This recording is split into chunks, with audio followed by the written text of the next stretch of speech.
D'abord, où se trouve la poésie? Si je le savais, je l'aurais trouvée. Et en fait, comme poète, je ne cesse de la chercher.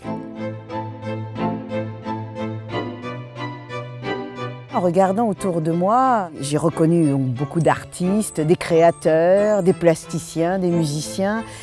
Et j'ai vraiment eu envie de réunir toutes ces belles personnalités autour de la poésie en créant le festival des mots, des rimes et des lyres. J'ai mis des mots dans vos oreilles, ou des émotions, c'est pareil. Dans vos théâtres, vos enceintes, j'ai mis des mots comme une empreinte.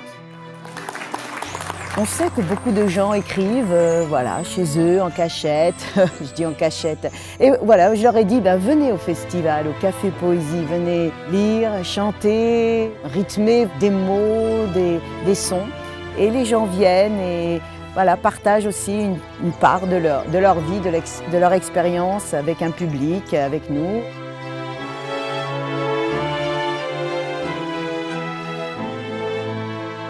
Es-tu malade au babeye pour marcher ainsi?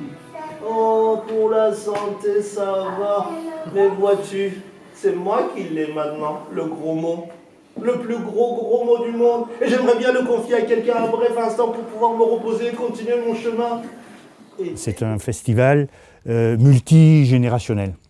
C'est très important. C'est un lien entre l'enfance et l'adulte. Et c'est important, bien sûr, pour les enfants d'avoir accès à cette liberté, à ce savoir. Chacun peut venir, enfant, ado, adulte, écrire dans un atelier d'écriture, ou bien dessiner, peindre, créer une œuvre à partir de la nature, apprendre la calligraphie chinoise, la calligraphie arabe, écrire et dessiner les mots.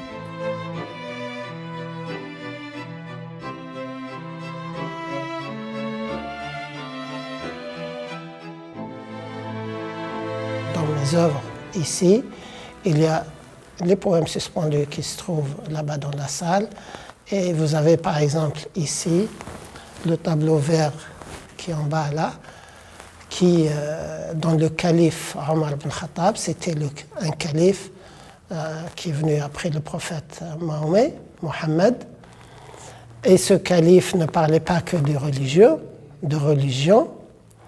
Et dans ce tableau-là, il dit « Apprenez la poésie à vos enfants pour adoucir leur langue ». Donc vous voyez que, et ça date du 7e siècle. Donc vous voyez que la poésie, elle a toujours existé, elle existera toujours.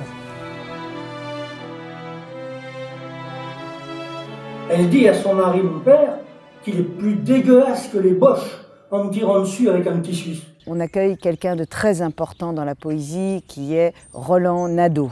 Et donc nous allons lire tout à l'heure un cadastre d'enfance et quelques-unes de ses parcelles. Cette très belle œuvre qui parle de l'enfance et de la réalisation. Le front de mon grand-père était ravagé de sillons que j'admirais. Quand je serai grand, je serai vieux. Comme lui, savant et sage. Comme me le disait hier un lecteur au Salon du Livre de Paris, en fait vous êtes sorti de l'enfance, mais vous avez toujours un pied dedans. Et c'est un peu vrai. Pourquoi on invite un poète? Eh bien, on ouvre son livre, on le lit du début jusqu'à la fin, et on est pris par cette œuvre, on est passionné, tout à coup on est ému.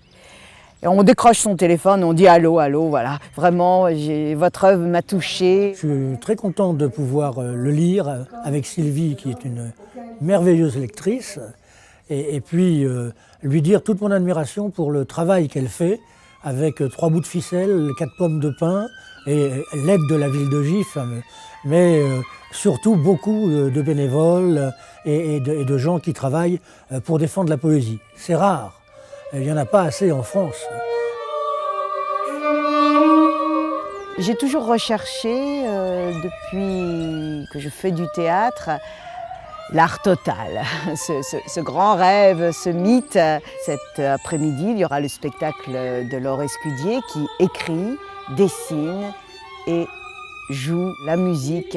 Et tout cela va entrer en mouvement ensemble et donner naissance à cet objet que l'on nomme spectacle et qui réunit ces différentes expressions artistiques.